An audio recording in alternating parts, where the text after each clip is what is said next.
नमस्कार, जोहार भारत मित्र देख रहे हैं आप। मेरा नाम अभिषेक भारती। हम न बीजेपी की तरफ से बैटिंग करते हैं, न जेएमएम की तरफ से बैटिंग करते हैं, न कांग्रेस की तरफ से बैटिंग करते हैं, न जेएमएम की तरफ से बैटिंग करते हैं। हम सिर्फ और सिर्फ झारखंड के छात्रों की तरफ से बैटिंग करते हैं और झारखंड की शिक्षा व्यवस्था को चौपट कर दिया गया है। क्या आपको झारखंड की कोई भी एक बीआईटी मेसरा और सिंदरी को छोड़ दें, आईआईटी आईएसएम को छोड़ दें, तो क्या कोई भी ऐसी सरकारी इंजीनियरिंग या पॉलिटेक्निक डिप्लोमा कॉलेज जिसकी का स्तर कुछ है, ऐसा कुछ है आपके दिमाग में, जहन में? नहीं है ना। चलिए आज मैं आपको एक खबर बताता हूं। यह खबर Jharkhand university JUT, Jharkhand technical university से जुड़ी हुई है। यहाँ के वाइस चांसलर से जुड़ी हुई है। यहाँ के वाइस चांसलर को एक्सटेंशन देने की तैयारी है और वाइस चांसलर को एक्सटेंशन ना देने के लिए आवेदन राष्ट्रपति तक पहुंच चुका है। झारखंड के उच्च शिक्षा विभाग से जुड़ा हुआ ये मसला है, तकनीकी शिक्षा विभाग से जुड़ा हुआ ये मसला है। पंकज आनंद नाम के एक शख्स का मेल मैं आपको पहले दिखाता हूं। देखिए, मैं आपको ये मेल पढ़ के सुनाऊंगा। 8 पॉइंट में पंकज आनंद ने किस तरह से देश की राष्ट्रपति के सामने निवेदन किया कि मैम इस आदमी को वीसी नहीं बनना चाहिए। यूजीसी के गाइडलाइंस को ठेंगा दिखाया जा रहा है, एआईसीटीई के गाइडलाइंस को ठेंगा दिखाया जा रहा है, सब चीज को ही ठेंगा दिखा दिया जा रहा है। भ्रष्टाचार का आरोप है। पूरा पॉइंट वाइज मैं आपको समझाऊंगा कि देखिए ये चिट्ठी कैसे लिखी गई और क्या क्या इसमें पॉइंट्स, एक एक चीज मैं आपको समझाऊंगा। चलिए, ये मेल है, जैसा आप देख सकते हैं। इस मेल को देखिए, विंडो में आपको सारी चीजें मिलती रहेंगी। आप देखिए, ये कुमार पंकज आनंद है जिन्होंने ये मेल लिखा है। ठीक है, मेरे फोन में भी ये खुला हुआ है, मैं फोन पर देख देख के आपको ये तमाम चीजें समझा रहा हूं। ठीक है, छोटे चैनल है भाई, हमारे पास टेलीप्रॉम्प्टर नहीं है तो हम इसी में देख देख के थोड़ा एडजस्ट कर लीजिएगा। बात है, मुद्दे जो हम उठाएंगे वो कोई और नहीं उठाएगा।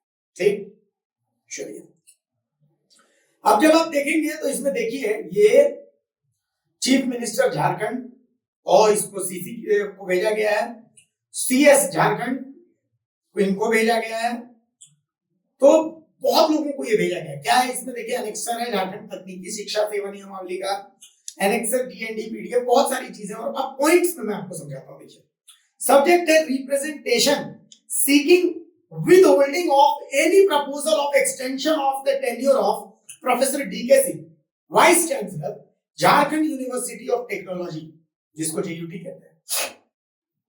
तो until completion of the pending inquiries into serious complaints, यानी इनके ऊपर जो इंक्वायरी चल रही है, बहुत गंभीर जो इनके ऊपर आरोप है, तो जब तक इन इंक्वायरी को पूरा नहीं किया जाता तब तक इनको एक्सटेंशन ना दिया जाए। आरोप लगे तो सीधी सी बात, एक्सटेंशन तो मिलना नहीं चाहिए। पहली बार जेयूटी में किसी वाइस चांसलर को एक्सटेंशन दिया जा रहा है। ऐसा क्या टैलेंट है मिस्टर डीके सिंह का, अब हम समझते हैं इनका टैलेंट। क्योंकि झारखंड में आपके ऊपर जितने आरोप, जितने दाग, आपको उतने पद मिलेंगे। ये झारखंड का नियम है। एल खेमते थे जब पीएससी के चेयरमैन, दबा के आरोप। देखिए, जब पीएससी का चेयरमैन बना दिया गया था, तो ये झारखंड का नियम है। अब आते हैं आरोपों पर। तो देखिए क्या लिखते हैं। Point number 1, I respectfully submit that I had addressed a detailed representation dated 10 July 2026 to the Honorable President of India. यानी एक पूरी रिपोर्ट बना करके और मैंने प्रेसिडेंट ऑफ इंडिया को भेजी है 10 जुलाई 2026 को, जिसमें झारखंड यूनिवर्सिटी ऑफ टेक्नोलॉजी से जुड़ा सारा मसौदा है। क्या है इसमें? इन्होंने आरोप लगाया है कि financial irregularities involving approximately 20.10 crore, यानी 20 करोड़ 10 लाख रुपए से ज्यादा अप्रोक्सीमेट के घोटाले का पूरा रिप्रेजेंटेशन इन्होंने राष्ट्रपति द्रौपदी मुर्मू को भेजा है। और इसमें इनका आरोप है कि professor DK Singh, vice chancellor JUT की का इन्वॉल्वमेंट है और उनका साथ दिया है रजिस्ट्रार श्री निशांत कुमार ने, जो कि डायरेक्टर है प्लेसमेंट एंड करिकुलम, और श्री स्नेहल कुमार है जो अदर कंसर्न ऑफिशियल्स हैं। ये रजिस्ट्रार निशांत कुमार है और डायरेक्टर प्लेसमेंट एंड करिकुलम है स्नेहल कुमार। तो डीके सिंह जो वाइस चांसलर है, रजिस्ट्रार है धर्मेंद्र कुमार और निशांत कुमार, और डायरेक्टर प्लेसमेंट एंड करिकुलम के स्नेहल कुमार। इन तीन लोगों के ऊपर इन्होंने आरोप लगाया कि इन तीन लोगों ने मिलकर के लगभग 20 करोड़ 10 लाख रुपए का भ्रष्टाचार किया। ठीक, आगे इसको समझते हैं। पॉइंट नंबर 2 में ये लिखते हैं कि I further submit that the office of honourable president of India wide communication dated 21 July 2026 was placed to forward the aforesaid representation to the Chief Secretary Government of Jharkhand for examination and appropriate action। मतलब उन्होंने कहा कि 21 जुलाई 2026 को मैंने इसी को chief secretary को भी दिया है कि भाई आप इसकी जांच कीजिए। ठीक है, इसके अलावा ये कहते हैं कि ऑनरेबल प्रेसिडेंट ऑफ इंडिया को इन्होंने सारा कुछ दे दिया है, और अब चूंकि ये राष्ट्रपति के अधीन है मामला, तो इसीलिए extension of professor DK Singh इसको गलत माना जाएगा, अनफेयर माना जाएगा, इम्पार्शियल माना जाएगा, और इंडिपेंडेंट इंक्वायरी इसमें होनी चाहिए। क्योंकि जब तक इंडिपेंडेंट इंक्वायरी पूरी नहीं होगी, इसकी खोज पूरी नहीं होगी, क्योंकि अगर डीके सिंह वहां पर उसी पद पर रहते हैं तो वो इसको प्रभावित करेंगे। और पहली बार ऐसा है जब जेयूटी के किसी वाइस चांसलर को जबरदस्ती एक्सटेंशन देने की तैयारी है। क्यों एक्सटेंशन? दूसरा वाईसी ले आइए, वीसी की कौन सी कमी, सिर्फ दागदारों को ही लेके आइएगा क्या? भाई साहब, रांची यूनिवर्सिटी में भी आपने ऐसे कोई यूनिवर्सिटी का वाइस चांसलर बना दिया जिसके ऊपर एससी एक जो कर्मी था, सफाई कर्मी, उसको सुसाइड के लिए प्रेरित करने के लिए उसको इतना मेंटली ट्रॉमा दिया गया कि उसने सुसाइड कर लिया दिल्ली में। ये हुआ था और आपने उसको वीसी बना दिया झारखंड में। और अब डीके सिंह के ऊपर इतनी गंभीर आरोप, फिर भी आप इनको एक्सटेंशन दे रहे हैं हायर तकनीकी शिक्षा का।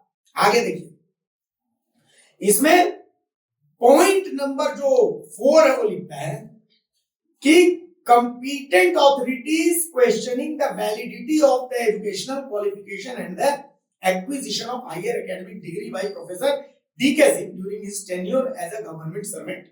मतलब ये जब सरकारी कर्मी थे तो इस दौरान इनके द्वारा जो एक्वायर की गई डिग्री है उस पर भी इन्होंने सवाल खड़े किए कि इनकी डिग्री भी फर्जी है और जो जांच है वो अभी पेंडिंग है।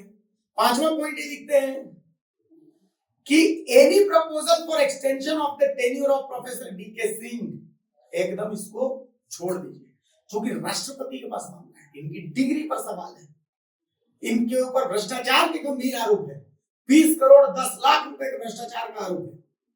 तो इसीलिए ये और कहते हैं कि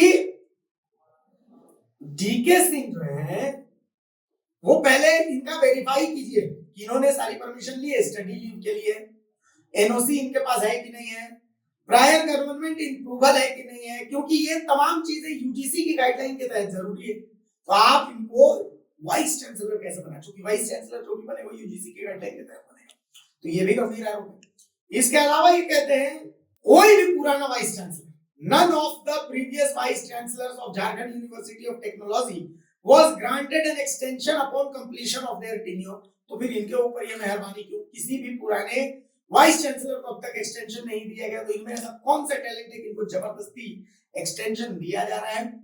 तो इन्होंने ये भी लिखा है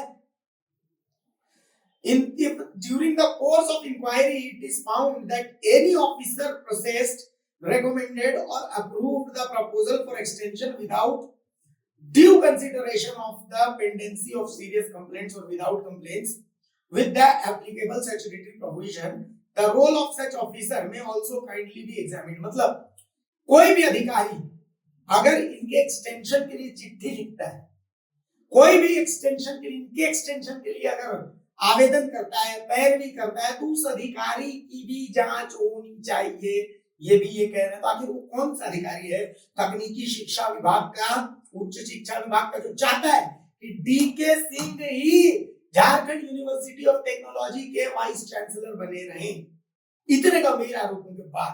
अब इसमें और भी बहुत सारे पॉइंट्स हैं, लेकिन मैं कुछ चीजें आपको दिखाता हूँ। देखिए एक और मेल है, ये देखिए हिंदी में, इसमें लिखा गया है, इसका सब्जेक्ट है कि रांची जेयूटी रांची के कुलपति प्रोफेसर डॉक्टर डीके सिंह, प्रभारी कुल सचिव श्री निशांत कुमार और placement incharge Ram Singh project engineering management द्वारा टेक स्किल्स इंडिया नाम की एक कंपनी है उसके साथ मिलकर लगभग 20 करोड़ 10 लाख रुपए के महाघोटाले और गरीब छात्रों से अवैध धन उगाही के संबंध में।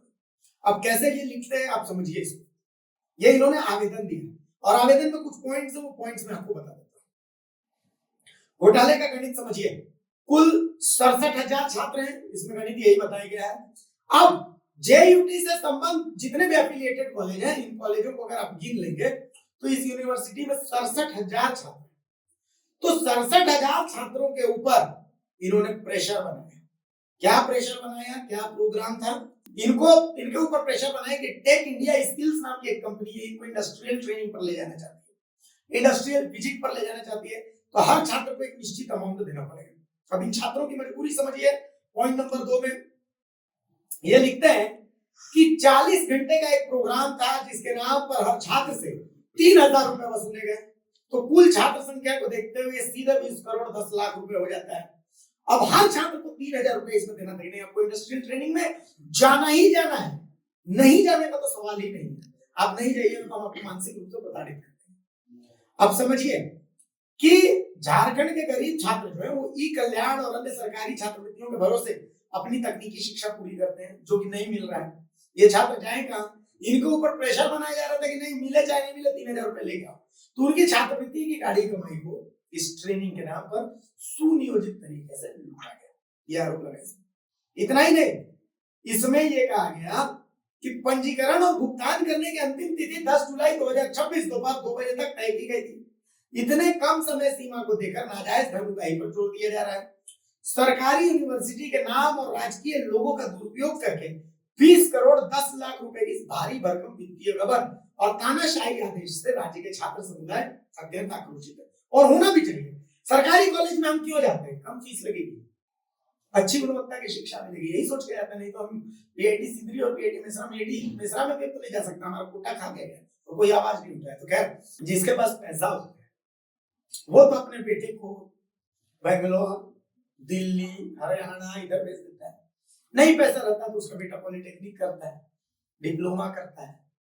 तो 3,000 रुपए जबरदस्ती इंडस्ट्रियल ट्रेनिंग के लिए क्यों? और अगर आप नहीं देंगे तो आपको कोई मानसिक प्रताड़ना, यहाँ तक कि आपकी बैट लगाने की भी चेतावनी दी जाती है।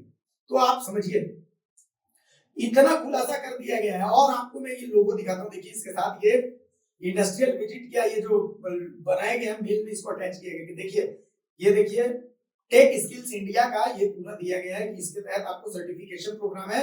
लास्ट रजिस्ट्रेशन डेट 10 जुलाई है। झारखंड यूनिवर्सिटी ऑफ टेक्नोलॉजी, इसमें क्यूआर है।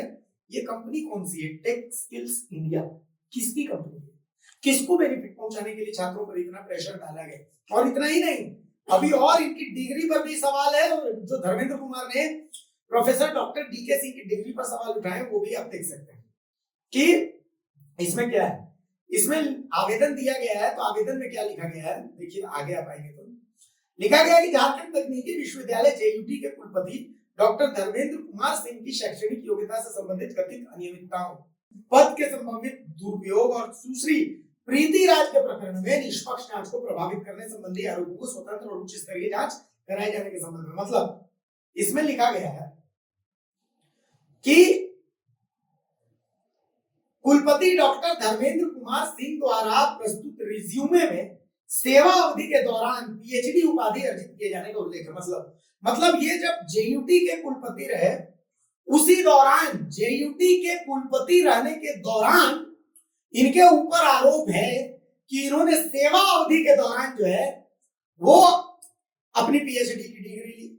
और जांच में ये प्रमाणित होता है कि डॉक्टर धर्मेंद्र कुमार सिंह और सुश्री प्रीति राज दोनों ने सेवा में रहते हुए समान परिस्थितियों में पीएचडी की डिग्री जो है वो प्राप्त की। तो जांच का विषय है कि क्या इसी कारण निष्पक्ष निर्णय लेने में हितों का टकराव उत्पन्न हुआ। यह भी जांच की जाए कि किन परिस्थितियों और किन कारणों से झारखंड यूनिवर्सिटी ऑफ टेक्नोलॉजी के करिकुलम डायरेक्टर को 2 बार जांच समिति का अध्यक्ष नियुक्त किया गया। क्या समिति का गठन और उसकी कार्यवाही, निष्पक्ष समिति का गठन और उसके निष्कर्ष किसी व्यक्ति विशेष पर उचित लाभ पहुंचाने के लिए है? तो कुल मिलाकर के इनकी डिग्री पर भी सवाल है। तो भाई जब इनके ऊपर इतने सारे आरोप हुए, तो आखिर क्या मजबूरी है कि इनको ही एक्सटेंशन दिया जाए? इनके कार्यकाल पर जब इतने दाग लगे, तो आखिर क्या मजबूरी है कि इनको जबरदस्ती एक्सटेंशन दिया जाए? सोचिएगा। आखिर कौन सा अधिकारी है जो चाहता है कि यही कुलपति बने रहे? कौन सा अधिकारी है जो चाहता है कि झारखंड के जो तकनीकी छात्र हैं उनका मानसिक शोषण होता रहे? झारखंड में तकनीकी शिक्षा की स्थिति तो आप देख ही रहे हैं, ताकि जो एग्जाम लेने वाली एजेंसियां वो भी देख रहे हैं। दलाल जो है वो जेई बनने वालों की लिस्ट लेकर के घूम रहा है, मेरिट के 5-5 लाख रुपए दे दीजिए, और इस पर आप सवाल कर दीजिएगा तो आप गोदी मीडिया हो जाइएगा, इस पर आप सवाल कर दीजिएगा तो आपको जेल भेजने की चेतावनी दी जाती है। तो आप समझ सकते हैं कि क्या स्थिति है झारखंड की। नमस्कार, जोहार।